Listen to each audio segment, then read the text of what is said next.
Hello दोस्तों, मैं संदीप मौर्य आप सभी का आपके अपने यूट्यूब चैनल एसकेएम क्लासेज में स्वागत करता हूं। जैसे कि हम लोग विश्व इतिहास के टॉपिक बाय प्रश्नों की श्रृंखला को हल करेंगे। अब तक जिस टॉपिक से जितने प्रकार के प्रश्न आए हुए हैं या जो आने की संभावनाएं हैं, वो सारे प्रश्न आप लोगों को कराया जाएगा। आज आप लोगों के सामने एक महत्वपूर्ण टॉपिक धर्म युद्ध और सामंतवाद के प्रश्नों की श्रृंखला लेके आए हुए हैं। आज तक इस टॉपिक से जितने प्रश्न एग्जाम में बने हुए हैं, जो बनने की संभावनाएं हैं, वो सारे प्रश्न आप लोगों को कराया जाएगा। आज का पहला प्रश्न है, 11वीं शताब्दी में मुस्लिमों ने क्या किया था? तो इसका राइट आंसर हो जाएगा, पूर्वी भूमध्यसागरीय क्षेत्रों पर नियंत्रण किया और महत्वपूर्ण व्यापार मार्गों तक पहुंचने से पश्चिमी रोम और बाइजेंटियम के व्यापारियों को रोका हुआ था। आइए दोस्तों, चलते अगले प्रश्न की ओर। अगला प्रश्न है, प्रथम धर्म युद्ध के दौरान सेनाओं में कौन शामिल हुए थे? जब आपका पहला धर्म युद्ध था, उसमें कौन सी सेना शामिल हुई थी? इसमें शामिल हुई थी फ्रेंच और इटालियन।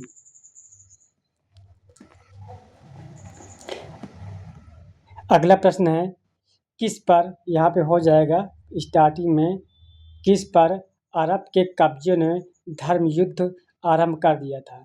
जब जो देश अरब था, वो किस देश पर कब्जा किया था जिससे आपका धर्म युद्ध प्रारंभ हो गया था? क्या वो सीरिया है, जेरूसलम है, बिजान्टिनियम है या लेबनान है? तो इसमें आपका राइट आंसर हो जाएगा सी, सा हो जाएगा। बिजान्टियम में ही जब अरब ने क्या किया था, कब्जा कर लिया था, उसी के बाद से क्या होता है, धर्म युद्ध आपका प्रारंभ हो जाता है। अगला प्रश्न है, क्रूसेड्स के लिए किसने बुलावा दिया? क्रूसेड्स जो है क्या था आपका, ये पवित्र युद्धों की एक श्रृंखला थी, जो धर्म युद्ध था उसकी एक श्रृंखला थी। क्रूसेड्स के लिए वो कौन बुलावा दिए थे? तो इसमें आपका राइट आंसर हो जाएगा, जो वहाँ के पोप लोग थे, पोप लोग ही जो है क्रूसेड्स को क्या किए थे, बुलावा दिए थे। आइए दोस्तों, चलते हैं अगले प्रश्न की ओर। अगला प्रश्न है, चौथा क्रूसेड्स कब हुआ था? जो चौथा आपका क्रूसेड था, वह युद्ध आपका कब हुआ था? क्या 1074 ईस्वी में हुआ था, 1204 ईस्वी में हुआ था, 1177 ईस्वी में हुआ था या 1323 ईस्वी में था? तो क्वेश्चन नंबर 5वां आपका क्या कह रहा था, जो चौथा आपका क्रूसेड हुआ था, वो कब हुआ था? तो इसमें से आपका हो जाएगा, कब हुआ था, 1204 ईस्वी में हुआ था।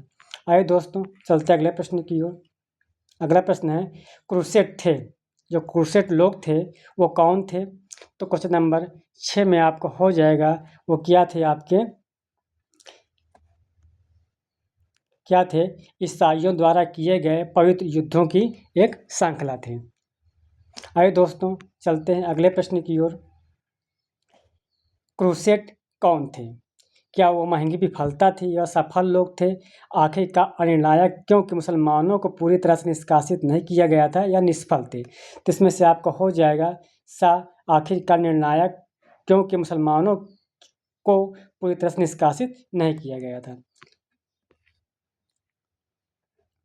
अगला प्रश्न है, मध्य एशिया की खानाब देश संस्कृति पर किस लेखक ने लिखा था? जो मध्य एशिया की जो खान देश थी, उसकी ये जो संस्कृत थी, उसको किस लेखक ने लिखा था?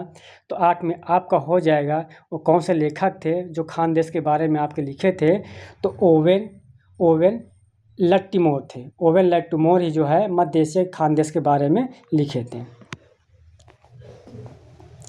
अगला प्रश्न है, मंगोल, जो मंगोल थे वो कौन थे आपके?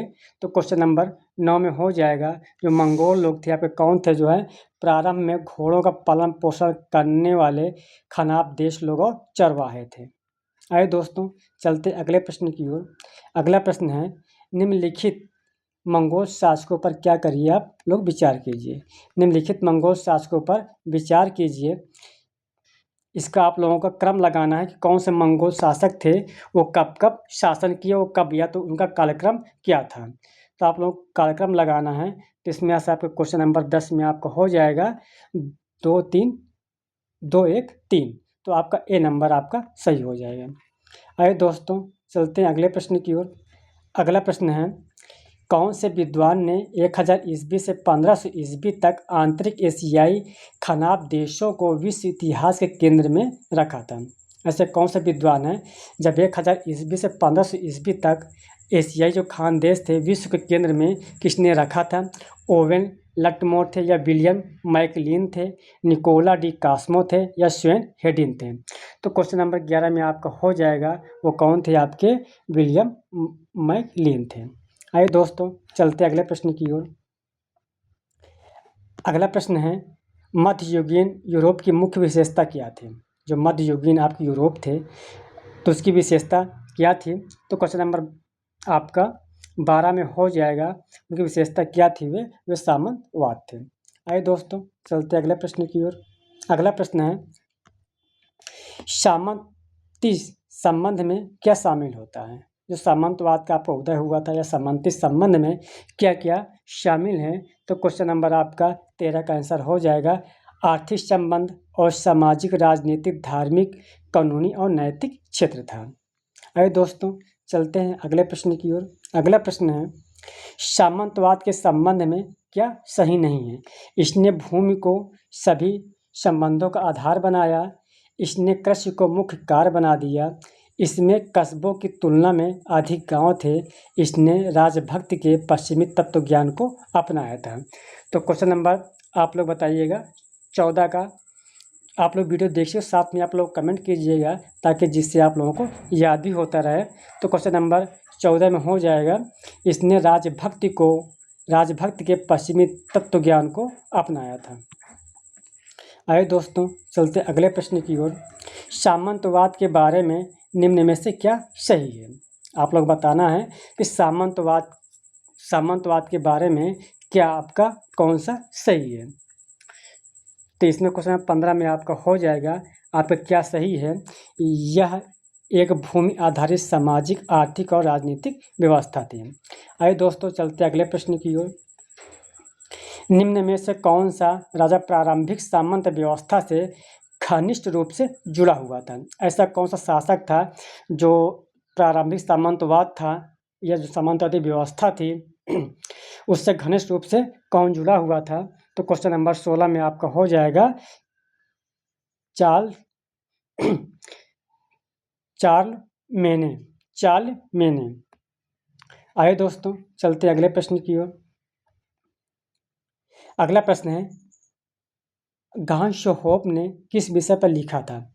ये एक विद्वान है, ये क्या है आपके एक विद्वान है। गांशहोप ने किस विषय पर लिखा था? सामंती आर्थिक संरचना, सामंतवाद के कानूनी पहलू, सामंती धर्म और नैतिकता या सामंती नीति?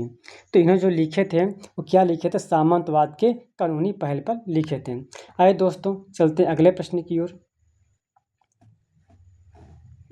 अगला प्रश्न है, सामंतवाद से यूरोप में परिवर्तन निम्नलिखित में से कौन से लेखक ने लिखा था?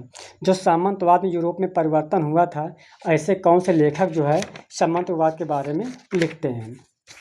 ऐसे कौन से लेखक हैं जो सामंतवाद के बारे में लिखते हैं? तो आपका आंसर हो जाएगा, तो सामंतवाद के बारे में कौन लिखते हैं? तो आपका आंसर हो जाएगा, तो आपका आंसर हो जाएगा ए। आपका आंसर हो जाएगा यहाँ पे ए हो जाएगा। थोड़ा यहाँ पे टाइपिंग मिस्टेक है, इसका सही आपका आंसर हो जाएगा पाल एम सीजी। जो आपका सही आंसर हो जाएगा पाल एम सीजी आपका सही होगा। क्या होगा? सामंतवाद से यूरोप के जो परिवर्तन हुआ था निम्नलिखित में से कौन से विद्वान लिखे थे, कौन से लेखक लिखे थे? पाल एम सीजी। आइए दोस्तों चलते अगले प्रश्न की ओर।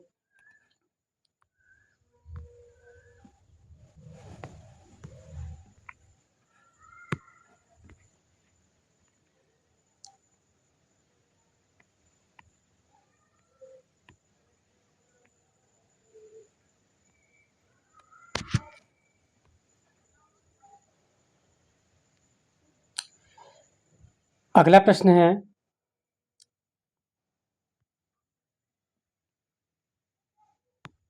अगला प्रश्न है, सामंतवाद की मुख्य विशेषताओं में क्या रह गया था?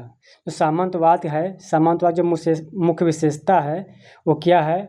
यूरोप में बड़े स्तर पर शहर की उत्पत्ति हुई, एक राजतंत्र द्वारा शक्ति का संकेंद्रण को अग्रसर किया, प्रोफेशनल क्राइम शक्ति रक्षक की संकेंद्रण की ओर अग्रसर किया, या परिवर्तन में क्रांति हुई। तो क्या हुआ था आपका उसमें जो है,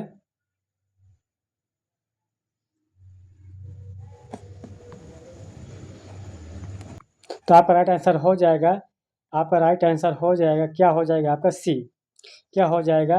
प्रोफेशनल क्राइम शक्ति संकेंद्रण के लिए अग्रसर किया, और इसको कह सकते हैं प्रौद्योगिकी में क्रांति। क्या हुई थी आपकी प्रौद्योगिकी में?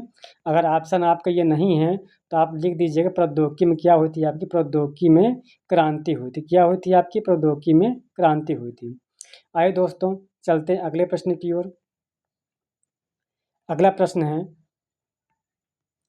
प्रश्न है, सामंतवाद ने खुद को, क्या कह रहा है? सामंतवाद ने खुद को किसमें रूपांतरित किया था? तो किसमें रूपांतरित किए थे?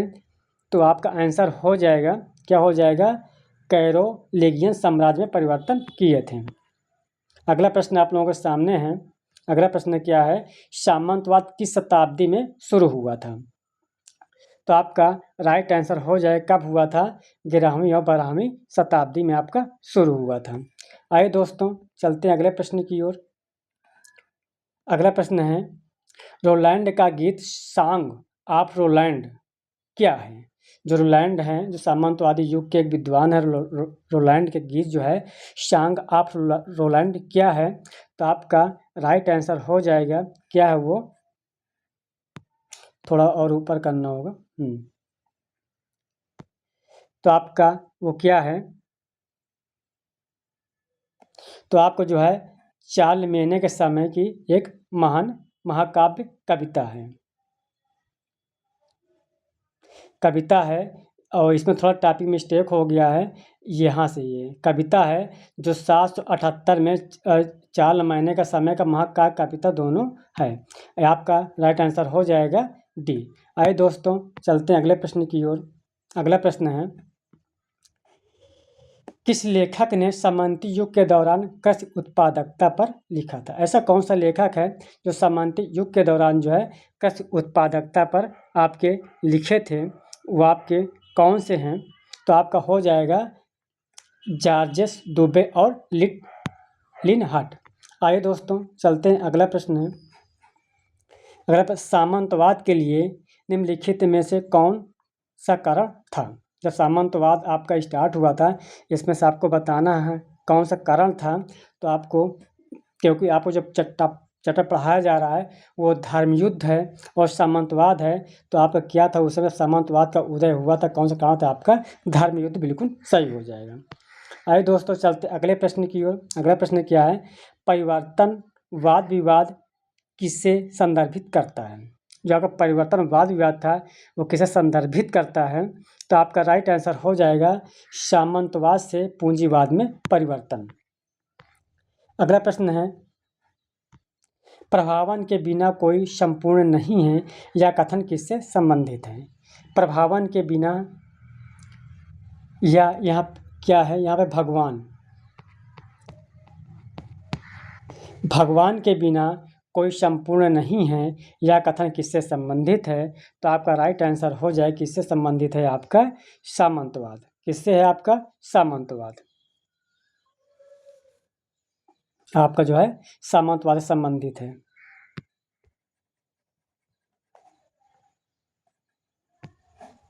सामंतवाद से संबंधित है। आइए दोस्तों चलते अगले प्रश्न की ओर। अगला प्रश्न है, सामंतवाद में देश को समाप्ति किया गया था, इन इकाइयों का नाम क्या है? जब जो है सामंतवाद के देश समाप्ति इकाइयों को विभाजित किया गया था, इन इकाइयों का नाम क्या है? तो क्या वो मेनर हैं, कासल हैं, गांव हैं, या एकक हैं? क्वेश्चन नंबर 27 में आप लोग कमेंट कीजिएगा। तो आपका ये हो जाएगा, क्या हो जाएगा? मेनर। आइए दोस्तों चलते हैं अगले प्रश्न की ओर। अगला प्रश्न है, आपका अगला प्रश्न कह रहा है किसने जो है किस पर सामंतवाद का आधार रखा गया है। सामंतवाद की आधारशिला क्या रखी गई है आप लोगों को बताना है। तो आपका आंसर हो जाएगा चारमैन। आइए दोस्तों चलते हैं अगले प्रश्न की ओर। अगला प्रश्न है फ्यूडलिज्म शब्द की उत्पत्ति फ्यूड से हुई है जो किस भाषा का शब्द है। आप लोग बताना है जो फ्यूडलिज्म शब्द की उत्पत्ति हुई है फ्यूड से हुई है वो किस भाषा का शब्द है। तो आपका राइट आंसर हो जाएगा वो किस भाषा का शब्द है आपका जर्मन। आइए दोस्तों चलते अगले प्रश्न की ओर। अगला प्रश्न है निम्नलिखित में से कौन सा यूरोप के सामंतीवादी समाज के सबसे निचले खंड का हिस्सा नहीं था। आप लोग बताएं जो सामंतवाद की जो व्यवस्था थी उसमें जो निचले खंड का हिस्सा आपका कौन नहीं था। तो आप लोगों को यही बताना है। तो इसमें क्या था आपका व्यापारी। आइए दोस्तों चलते हैं अगले प्रश्न की ओर। अगला प्रश्न है निम्नलिखित में से कौन सा यूरोप में सामंतवाद के पतन का कारण नहीं था। जो यूरोप में धर्म जो सामंतवादी व्यवस्था का प्रचलन हुआ था जो बाद में सामंतवाद का पतन हो जाता है तो सामंतवाद के पतन का आपका कौन सा कारण नहीं था। तो इसमें आपका राइट आंसर हो जाएगा उत्पादन क्षमता। आपका राइट आंसर हो जाएगा सी उत्पादन क्षमता में सुधार के कारण खाद्य पदार्थों की कीमतों का बढ़ना। आइए दोस्तों चलते अगले प्रश्न की ओर।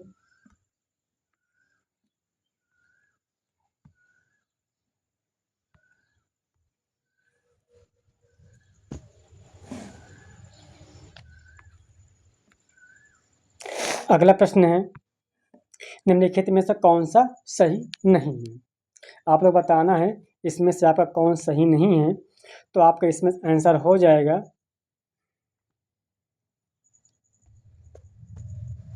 इसमें आपका आंसर हो जाएगा इसमें से कौन सा सही नहीं है। अर्धवास या अर्धदास के कर्तव्यों का बाध्यता का संबंध सामंतवाद का सबसे महत्वपूर्ण पक्ष था।